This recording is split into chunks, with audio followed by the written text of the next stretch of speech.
I'm headed down this narrow road, chosen by a few. And all that I know is you told me to follow you.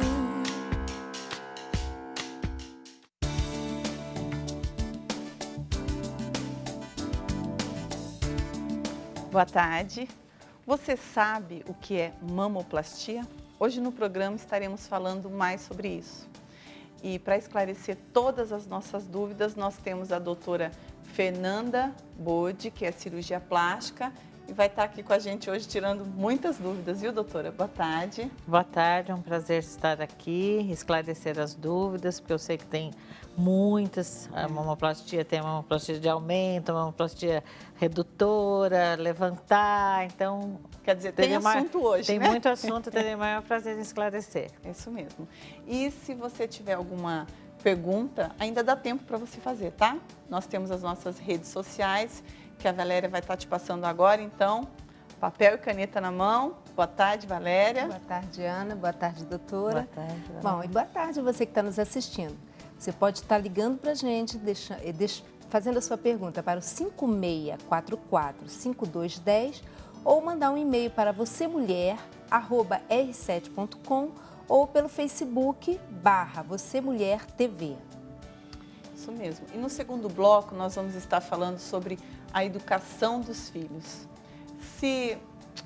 Até que ponto interfere a inteligência, o caráter, mas isso é no nosso segundo bloco, porque agora nós vamos a uma matéria sobre o nosso tema de hoje, mamoplastia, e a gente já volta.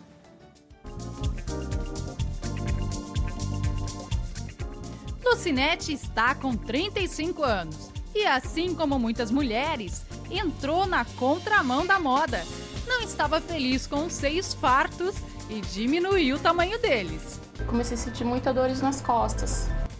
Aos 22 anos, os seios dela eram proporcionais ao tamanho do corpo, mas ela teve que fazer um tratamento com hormônios por causa de um mioma, e foi aí que o tamanho do sutiã de Lucinete aumentou de 40 para 56. Ficava muito assim, ó, porque às vezes eu não aguentava a dor que dava às vezes aqui nas costas e no peito.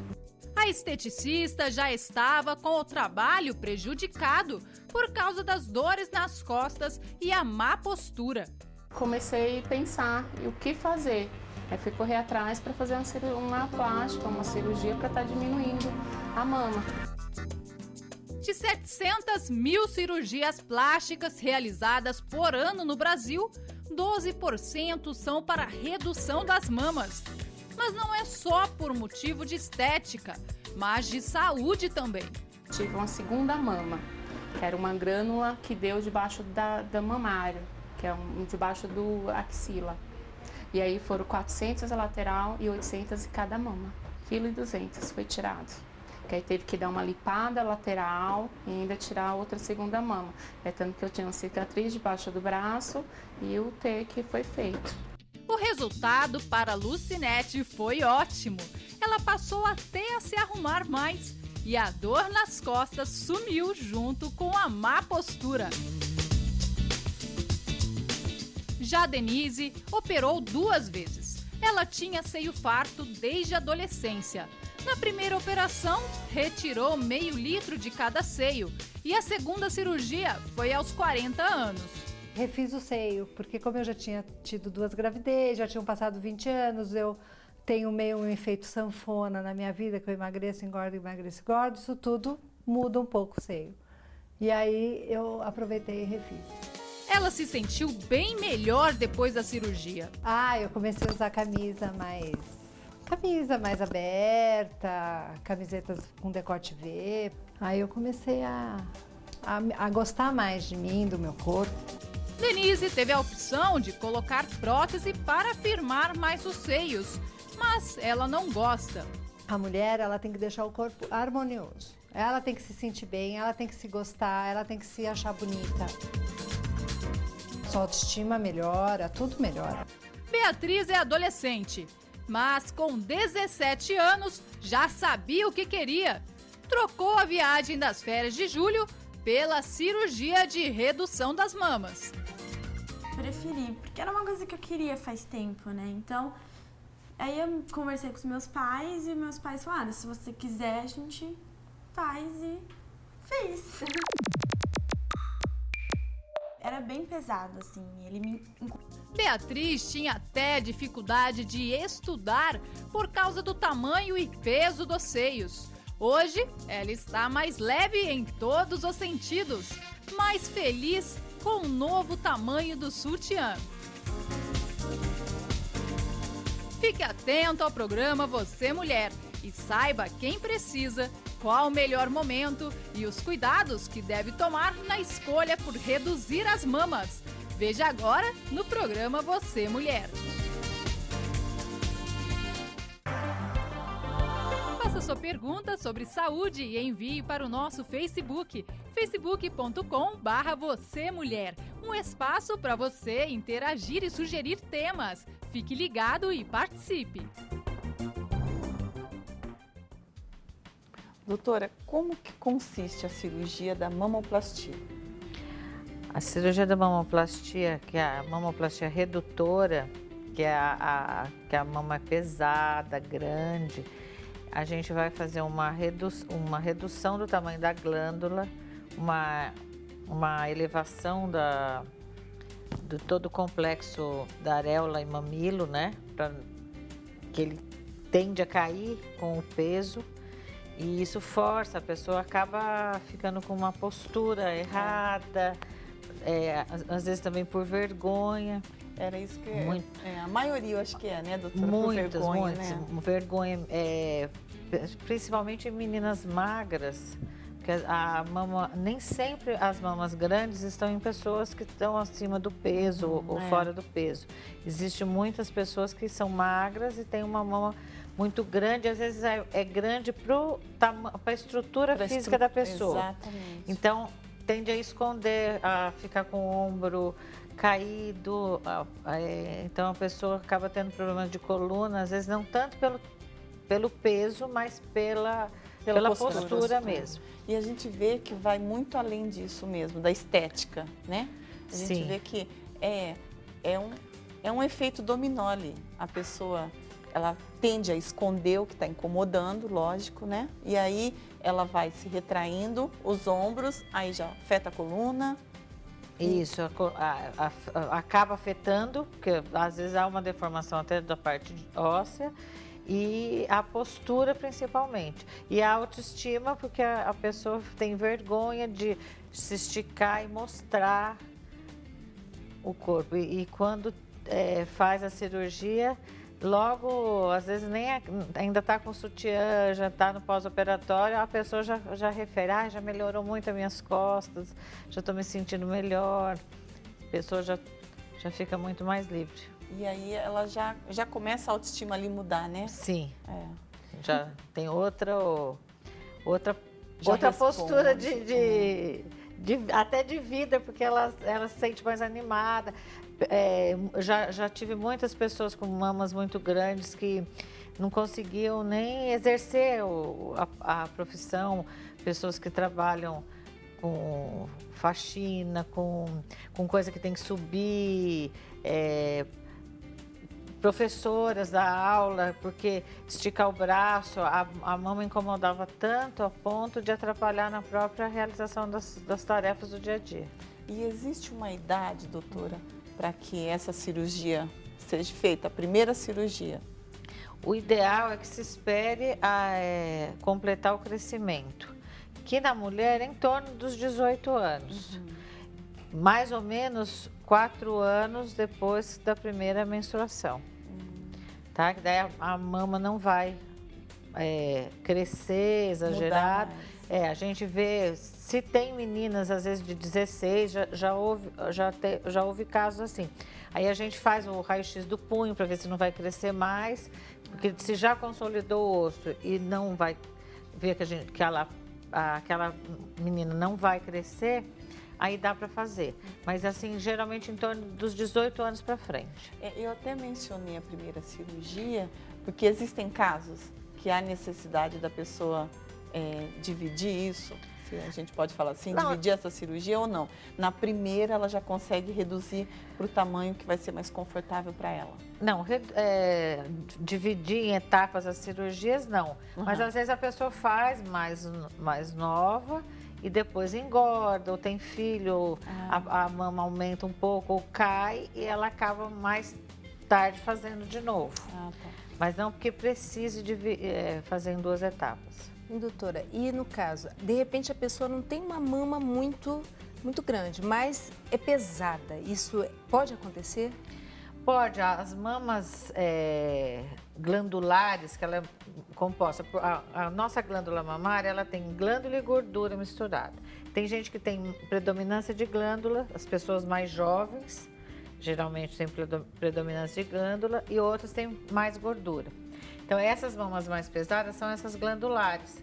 Então, elas pesam, às vezes estoura bastante estria e a mama fica caída e pesada, e às vezes não é tão grande. Você vai tirar algumas gramas, mas aí vai fazer o que a gente chama de mastopexia, montar essa mama, tirar o excesso de pele e deixar um pouco mais leve para dar um conforto maior para a paciente. E doutora, toda mulher que tem o seio grande, existe alguma restrição ou não? Todas elas são indicadas para uma cirurgia? Se elas tiverem vontade e puderem fazer, não tem contraindicação, a não ser que tenha algum problema de saúde que contraindique, algum outro problema. Mas em relação a fazer, não. O ideal é que se faça quando se está num peso mais próximo do ideal. Porque, como eu falei, tem gordura na mama. Se você engorda, você prejudica o resultado da sua cirurgia, que a sua mama pode voltar a aumentar. Se você emagrece muito e você diminuiu, além de você ficar sem nada, ela vai cair. 3, 4 quilos, às vezes, faz diferença numa mama. Então, a gente pede que o paciente fique próximo de um peso ideal ou de um peso que ele vá ser acostumado a ele e faça essa cirurgia só depois e tente manter esse peso. O peso, então, é fundamental, né? E a cirurgia, doutora, se a pessoa fez a mamoplastia, interfere quando ela vai fazer um exame de mamografia? Ou não tem nada a ver? Não, na mamoplastia redutora, em que a gente não usa prótese, nada, não interfere nada. Mesmo com prótese, você pode fazer mamografia normalmente, só às vezes quando você tem algum sinal de nódulo, alguma coisa, pode ser que tenha que complementar com algum outro exame. Mas de um modo geral, não atrapalha em nada. Dói mais, dói menos, ou é a mesma coisa? Olha, elas referem que dói menos, porque como a mama já está modelada, não está com excesso de pele, todo mundo que já fez uma cirurgia refere uma dor menor, um incômodo menor quando vai fazer uma mamografia. E doutora, é uma cirurgia arriscada? Toda cirurgia tem seu risco, né? Os riscos de anestesia, os riscos de cicatrização, tudo. Mas fazendo bem indicada, com a pessoa preparada, os exames pré-operatórios, num local adequado, num hospital, os riscos pode-se dizer que são pequenos, mas sempre existe. Infelizmente, a gente não pode falar que não existe. Para todas elas existe um pouquinho, pelo menos, né? E o pós-operatório é tranquilo? É tranquilo, não é uma cirurgia que tenha muita dor. Às vezes queixam mais de dor nas costas, porque tem que dormir de barriga para cima. Mas não é uma cirurgia muito dolorosa. Mas é super importante o repouso, não é ficar erguendo o braço, movimentar, para o bom resultado da cicatriz, da cicatrização, porque em mamoplastia redutora, a gente sempre tem cicatrizes, né? Os cortes não são muito pequenos, não tem jeito. Se você economizar no corte, você vai prejudicar a forma e o resultado da cirurgia. Então, e uma vez, depois que essa mulher já fez lá a mamoplastia, já está feliz, ela quer engravidar. Interfere em alguma coisa? Muda alguma coisa? Sim, nem todas conseguem amamentar. Algumas conseguem, outras não. sempre se pede que espere uns 2 anos, tal, porque essa mama vai sofrer um estímulo de hormônio, vai aumentar. E no início, aí se for logo depois de engravidar, alguns meses depois, geralmente não consegue amamentar porque ainda está tudo em processo de cicatrização.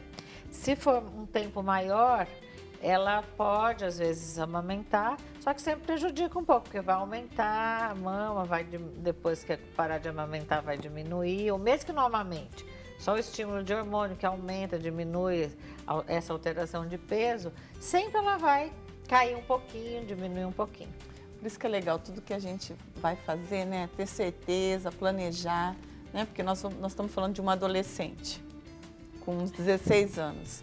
Quer dizer, de repente nem está ali totalmente formada, já se desespera, quer operar. E depois para uma fase adulta. Então, tem que esperar um pouco. A gente indica em em idades menores, quando é uma mama muito grande, que a gente chama de gigantomastia, que a gente vê que além de estar prejudicando coluna, está prejudicando autoestima, desenvolvimento psicológico dessa adolescente ainda. Então, aí às vezes se indica, mas esses são casos esporádicos. Entendi. Doutora, teve alguma coisa que a gente deixou de abordar, que a senhora acha interessante colocar, que a gente, infelizmente, está chegando no final da participação? Eu acho que poderia sempre falar da cicatriz, que é importante, o cuidado, né? O pós, né? O pós-operatório, o cuidado com o pré-operatório, a pessoa se submeter aos exames, todas essas coisas, eu acho que é muito importante. O planejamento, não tem jeito, né? O planejamento faz parte. Sempre um planejamento para ter o antes, o depois, bem para a cirurgia ser um sucesso. Um sucesso. E também, falando no sucesso, a gente queria presentear a senhora com esse livro, que é um sucesso, é da Cristiane Cardoso. E pra gente foi, porque eu já li, a Valéria também, né, Valéria? Esse livro é ótimo, a senhora vai amar. E é assim, um livro que fala do dia a dia, né, do cotidiano da mulher moderna. Mas é muito legal. Vai acrescentar, com certeza. Doutora Fernanda, foi um prazer ter a senhora aqui conosco. Tenho certeza que esclareceu a dúvida de muitas mulheres. E agora nós vamos ao intervalo e a gente já volta conversando com a Tereza. Valdelice sempre foi uma mulher tranquila. Seu sonho de casamento e família feliz, ela conseguiu realizar. Os 2 filhos eram a alegria de sua casa. Mas quando a família aumentou, outra realização do casal, o inesperado aconteceu. Depois do 3º filho, eu tive depressão pós-parto. Essa depressão ela foi piorando, virou síndrome do pânico. E foi muito difícil, porque eu não tive mais condições de olhar do meu filho, era um bebê ainda de 1 mês. Eu dirigia, também não consegui mais dirigir. No começo eu ainda tentei ir para o trabalho dirigindo, mas eu tinha crise de pânico no trânsito. Eu era obrigado a deixar o comércio que eu tinha na mão de funcionário para poder socorrer a minha esposa. Quando eu entrava no supermercado, lugar que tinha bastante gente, eu me dava crise. Às vezes eu levava ela para o médico, levava ela no hospital. O amor entre o casal, que sempre foi a estrutura daquele lar, agora corria riscos. O marido de Valdelice também sofria com o estado da esposa, mas já cansado, sem ver melhora alguma, ele passou a se preservar daquela situação. Ele não tinha vontade mais de voltar para casa. Você sai do seu trabalho, às vezes você sabe que você vai chegar na tua casa, você vai encontrar uma pessoa depressiva. Às vezes eu ficava enrolando para ir para casa por causa desse problema, eu sabia que eu ia encontrar na minha casa. Muitas mães em situações assim saem ouvindo crendices populares e atendem a várias indicações em busca de melhora. Afinal, a ideia é ter condições de voltar a cuidar de sua casa e principalmente do seu frágil recém-nascido, com quem mal teve contato. E foi o que Valdelice fez. Fui em vários lugares, mas eu não conseguia melhorar. Pelo contrário, só piorava o estado dela, né? E ela chegou até, foi quando ela foi procurar uma ajuda psiquiátrica, né? Onde o médico, o psiquiatra, passou remédio de tarja preta. Às vezes a solução está muito mais próxima do que imaginamos.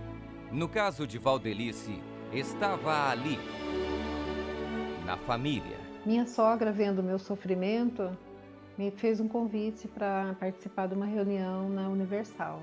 A minha esposa aceitou o convite e começou a participar nas reuniões lá na Universal. Eu não aceitava muito porque, por falta de esclarecimento, assim, por ignorância, né? Mas ele dizia assim, olha, eu até te levo e até a porta, mas entrar eu não entro. Comecei a me sentir bem, por isso eu voltei nas outras reuniões e Deus começou a mudar o meu interior. Era impossível não reconhecer a evidente mudança de Valdelice. Sua disposição era outra, seu comportamento era outro, seu semblante era outro. O que motivou seu marido a seguir pelo mesmo caminho de vitória? A Universal. Vendo a mudança, né, na saúde dela, a mudança no comportamento dela, me deu vontade de também acompanhar ela. Valdelice e o marido chegaram à Universal por um sério problema psicológico que ela teve. Ela foi curada.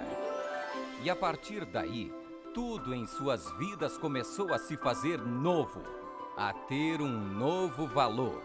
Eu voltei a fazer as coisas que eu fazia antigamente, voltei a andar sozinha, depois voltei a dirigir também. E graças a Deus, tudo mudou. Nosso relacionamento melhorou muito, voltamos a viver como um casal realmente, passamos a ter uma felicidade que há muito tempo a gente não tinha mais.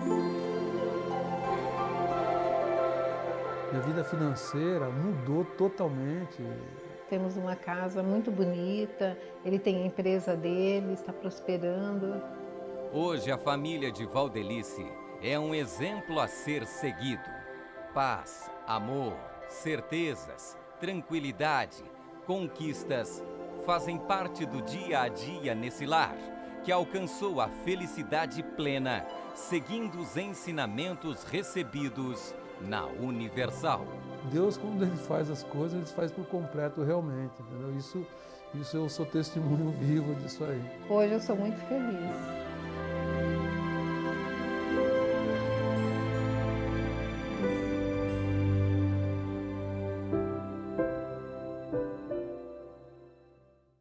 Você pode mandar a sua dúvida sobre diversos assuntos, pedir orientação ou fazer um desabafo.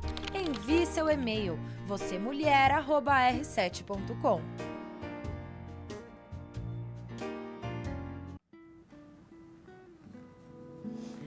A gente sabe que investir no caráter tem muito mais valor do que os pais imaginam. E a gente pode falar disso, né, Tereza? Boa tarde, a Tereza está aqui com a gente hoje. E você viveu isso em casa, né? Viveu com o marido, com os filhos. E até que ponto você detectou que esse investimento foi muito bom? Quando que você conseguiu perceber isso? Ou melhor, para que a pessoa em casa entenda um pouquinho, que eu já estou falando assim, mas é porque eu conheço a sua história, né? Então vamos começar do começo. Como que começou a sua história? Então, eu tenho 2 filhos, né? E vivi num lar conturbado, que o marido era viciado no álcool. E eu tive que ser mãe e pai tudo ao mesmo tempo. Então, mas eu sempre fui uma mãe ativa, sempre aconselhei, sempre falava para meus filhos, vocês têm um pai assim, mas vocês nunca sigam o exemplo dele. Eram 2 meninos? É um casal. Ah, um casal. É. Então, sempre aconselhava, sempre estava ali auxiliando, conversando, cuidando deles na escola, orientando para nunca acompanhar alguns colegas que talvez eles pudessem ver com vício e tal. Quer dizer, a orientação eles sempre tinham, né, Tereza? Sempre tinham. Então, eu só vou pedir uma licencinha para você, que a gente vai a uma matéria agora falando sobre a importância na formação do caráter dos filhos. E aí a gente já volta falando mais um pouquinho com a Tereza, tá?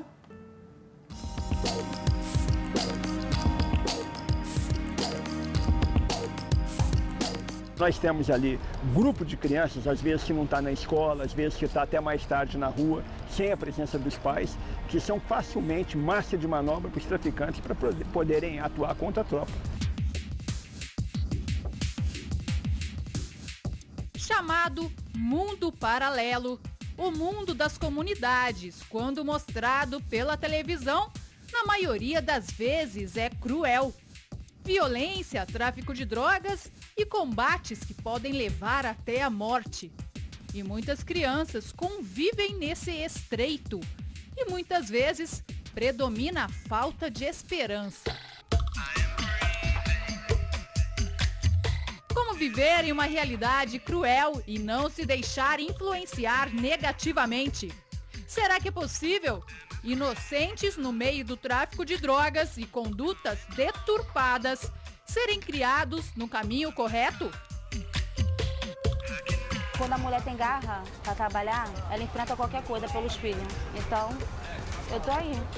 A realidade de Luana é bem diferente do crime. Moradora da Rocinha, a manicure trabalha na calçada. Ensina o bom caráter aos 2 filhos que cria sozinha e o dinheiro dela paga uma vida digna. Eu pago aluguel, pago o ônibus escolar do meu filho, que é 140, pago a moça para ficar com a minha filha, que é R$200, entendeu?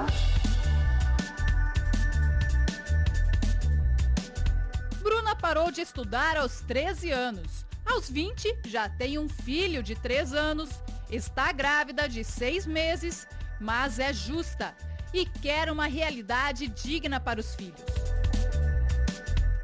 Menos de 3% das pessoas que moram nos morros chegam à universidade. Bruna mora no Complexo do Alemão. Segundo pesquisa, lá a escolaridade é coisa rara.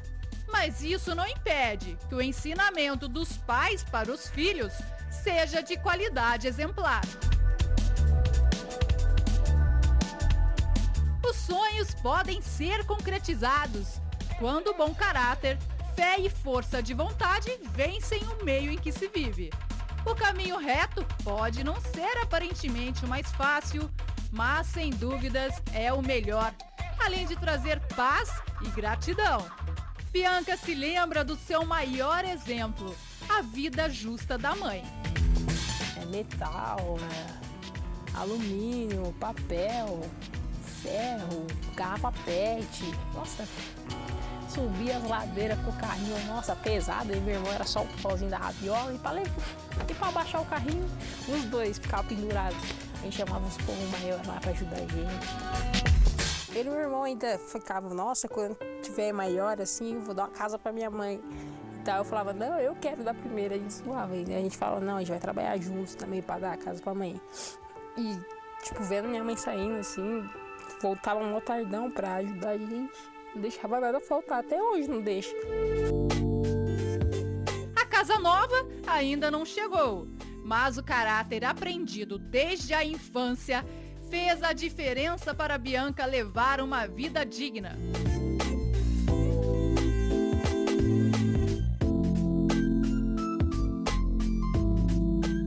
No caso dela, escolheu viver do esporte. Pôde comprar coisas que nunca sonhou em ter e conhecer lugares que nunca sonhou poder ir. Tudo de forma legal.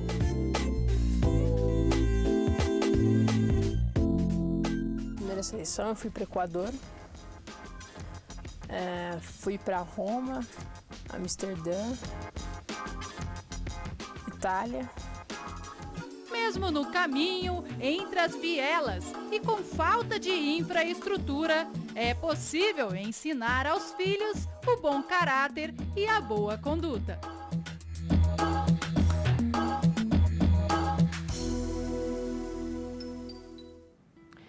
Aí a gente estava vendo a matéria, né, dona Tereza, e a gente viu como realmente existem sempre os 2 lados da moeda, né, Valéria? Não tem como. a pessoa que escolhe realmente. Lógico que ela tem que ter uma base, ela tem que ter exemplos, ela tem que ter algo ali que faça ela permanecer naquele bom caminho, naquele bom exemplo.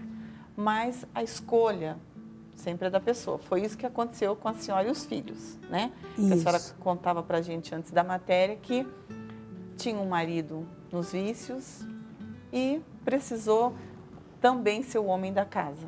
Então, começou a tentar reparar aquele vazio que estava ali, a ausência do pai, né?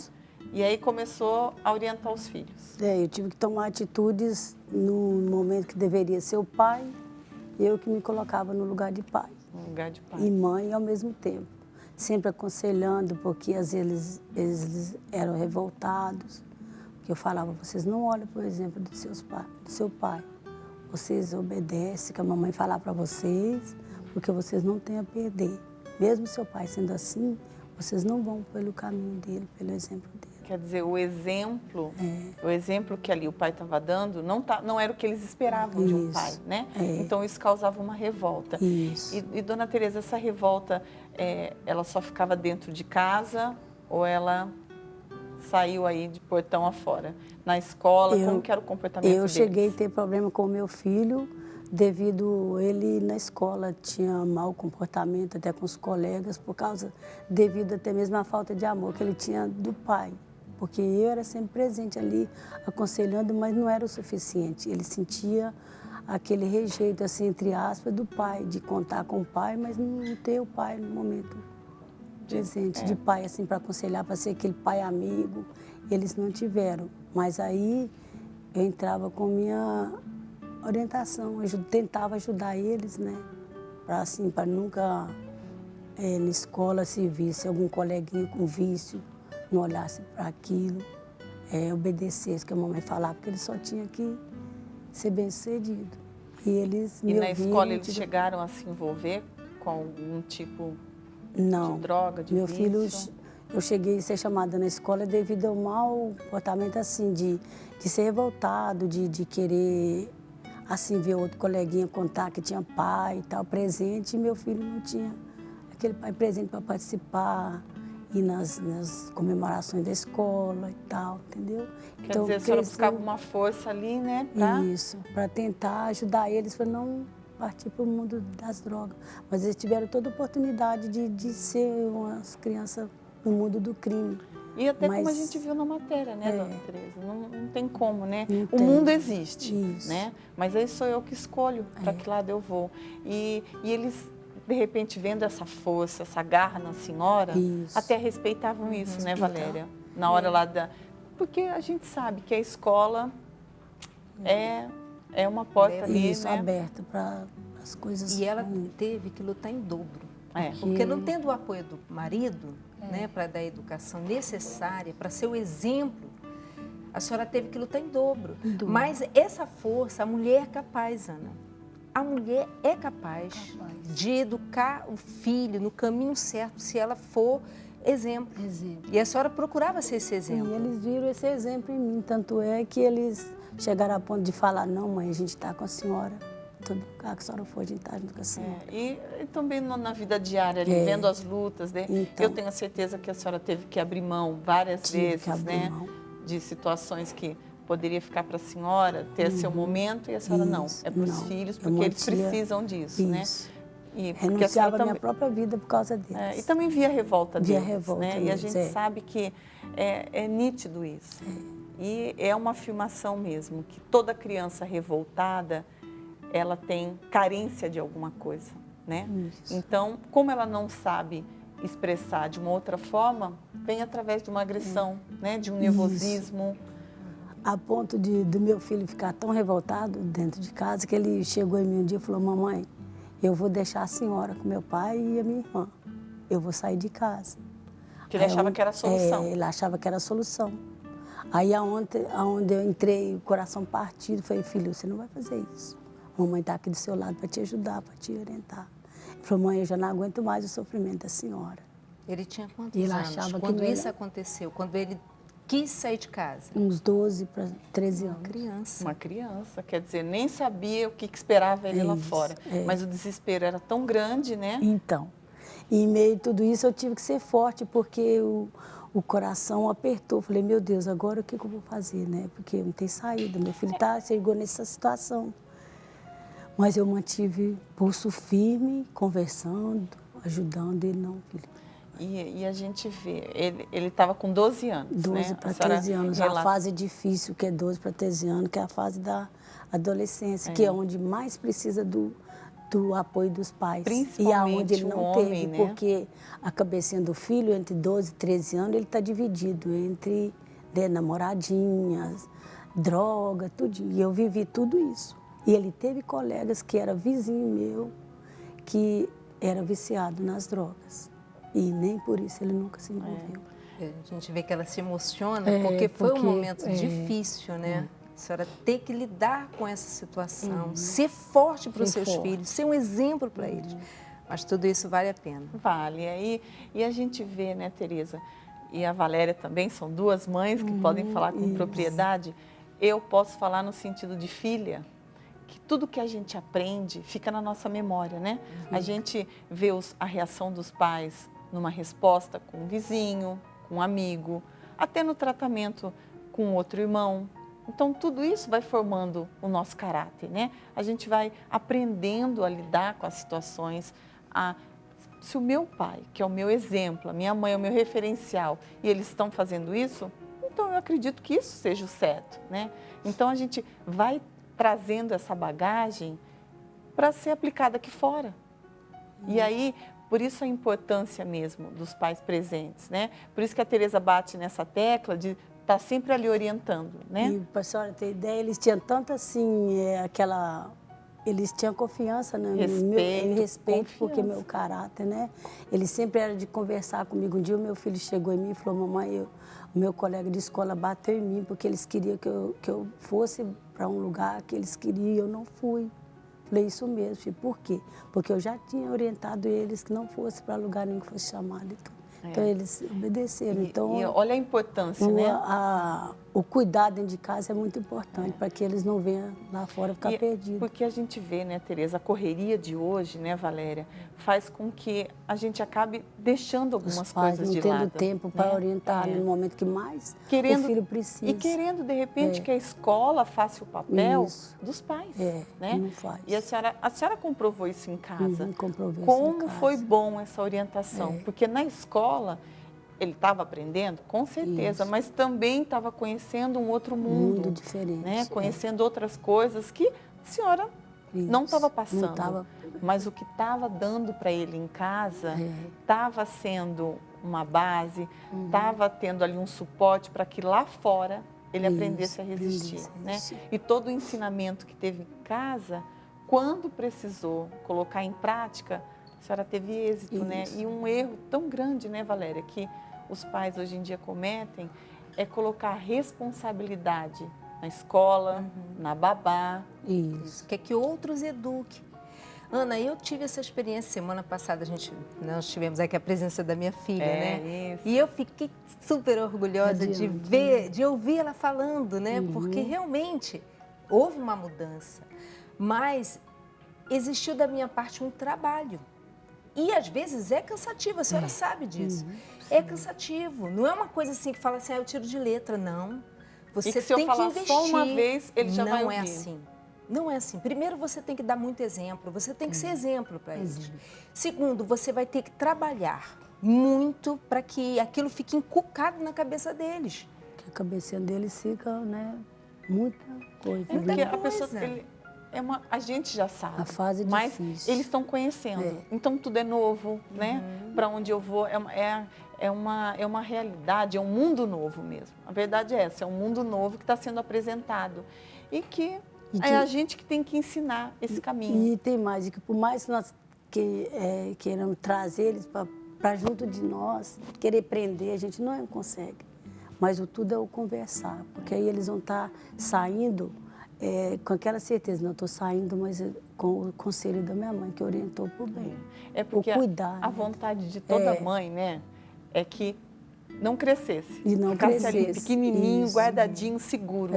Mas a gente não pode eu vejo que a maior segurança e o maior presente que a gente pode dar é ensinar essa criança hoje como se comportar amanhã aí fora, né?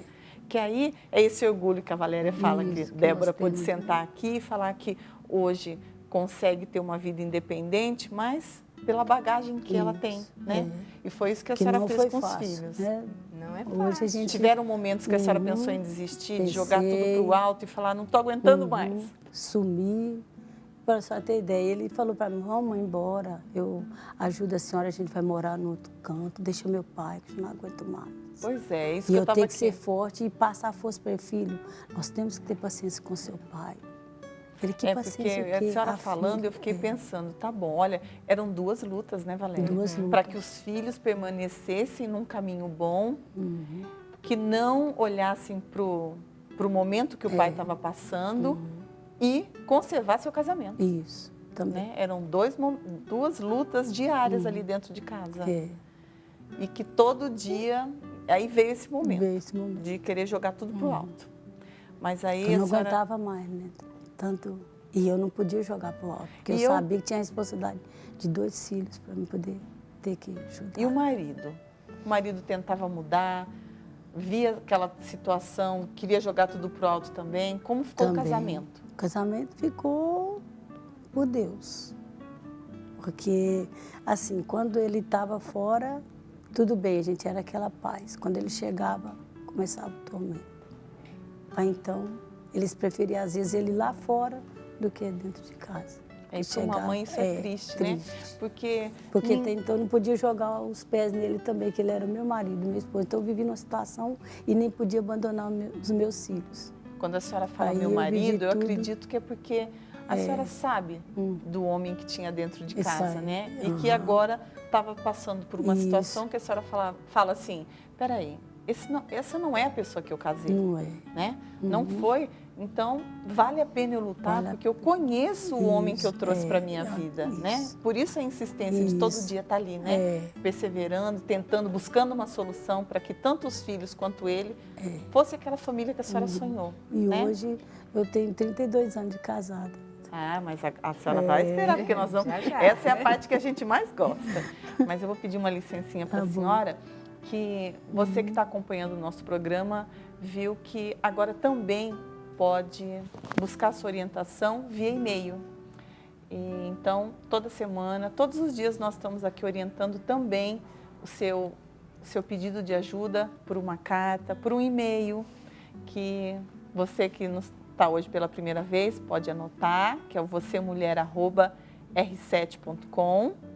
E também você pode participar pelo telefone que é o 5644-5210. E hoje nós temos o pedido de ajuda de uma xará sua, Valéria. A Valéria, que ela está pedindo uma orientação. E agora, Valéria, nós vamos ouvir a sua carta e já te orientar, tá bom? Meu nome é Valéria e carrego comigo uma profunda tristeza. Perdi um filho assassinado por traficantes. E o meu segundo filho começou a andar com más companhias. Como eu posso saber se ele está envolvido com drogas?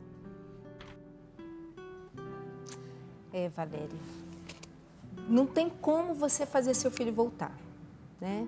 Ele foi assassinado, mas tem como você curar essa profunda tristeza. E essa profunda tristeza, ela é arrancada, ela é tirada quando você conhece realmente e tem um encontro com Deus.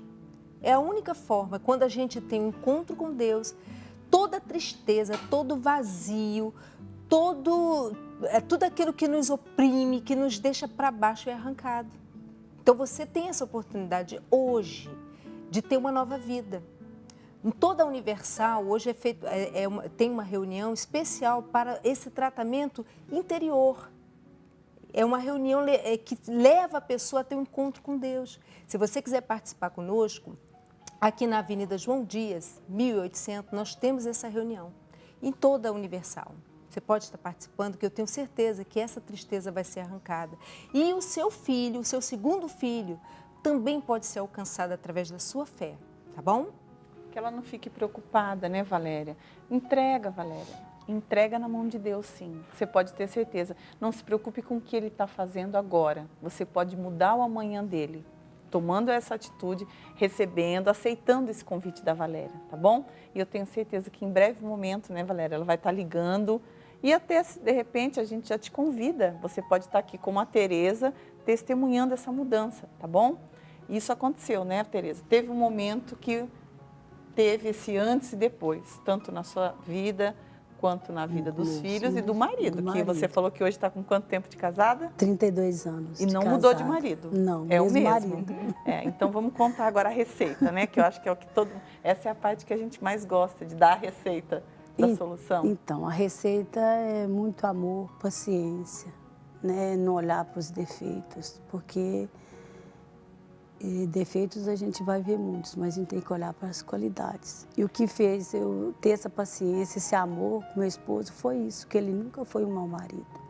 Sempre foi um marido trabalhador. Mal ali, né? Isso, existiu um mal ali. E que esse mal teria que ser arrancado. Teria que ser arrancado e foi arrancado. Que hoje ele é um marido lindo, hoje a gente vive de mel.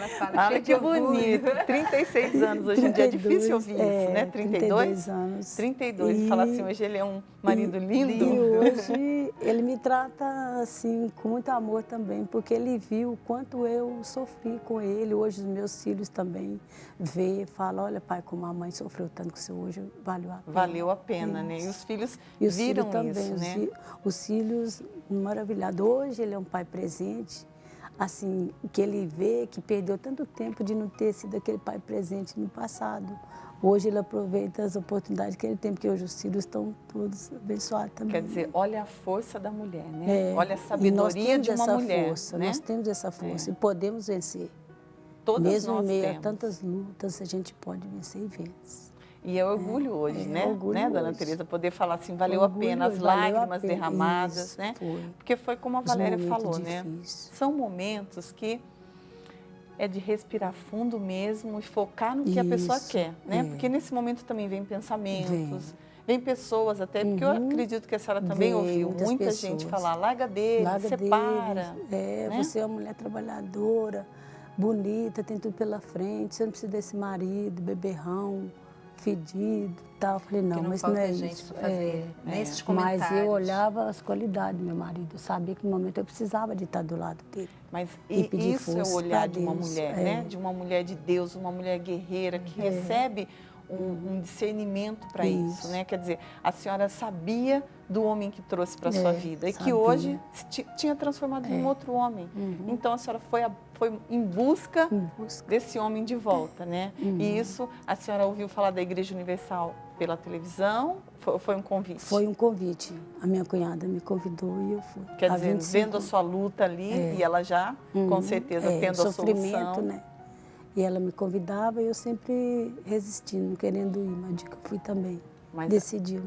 E aí o dia que foi, todo mundo fala isso. Por que eu não vim antes? Não é? Mas valeu a pena. Hoje é gratificante. E hoje os filhos? Hoje os filhos estão maravilhosos. Casados? Tá, a filha é casada já há mais de 10 anos, o filho tem 4 anos, todos fazendo a obra de Deus. É isso mesmo. E é isso, é o que a Bíblia diz. Ensina o caminho que deve andar. Isso. Então, esse é o papel da mulher. Esse é o seu papel aí dentro da sua casa, mulher. E essa força que você precisa, é só a fé que dá. Por isso que a gente enfatiza isso mesmo. Faz esse convite todos os dias, porque da mesma forma que mudou a família da Tereza, pode mudar a sua. E esses ensinamentos são diários na Igreja Universal. A toda reunião, toda direção que você precisa, o próprio Deus te dá. Em cada busca, em cada orientação, você recebe. Então, você querendo a transformação da sua casa, do seu lar, é possível. Todos os dias a gente apresenta aqui relatos. Não são pessoas pagas. A gente pagou alguma coisa, Dona Tereza, para a senhora? E eu acredito também que uma pessoa com 32 anos de casado não iria se expor, né? Se isso fosse uma mentira. Mas não é. Prova disso nós estamos aqui. Prova disso nós podemos afirmar para você que para todo e qualquer problema existe sim uma solução. Então você querendo, procure uma igreja universal, busque a solução para a sua vida, tenha um antes e depois, tá bom? Então, fica o nosso convite. Nós chegamos ao final do nosso programa e amanhã a gente volta com vocês. Deus abençoe abundantemente você e a sua casa, tá bom? Até amanhã. Tchau!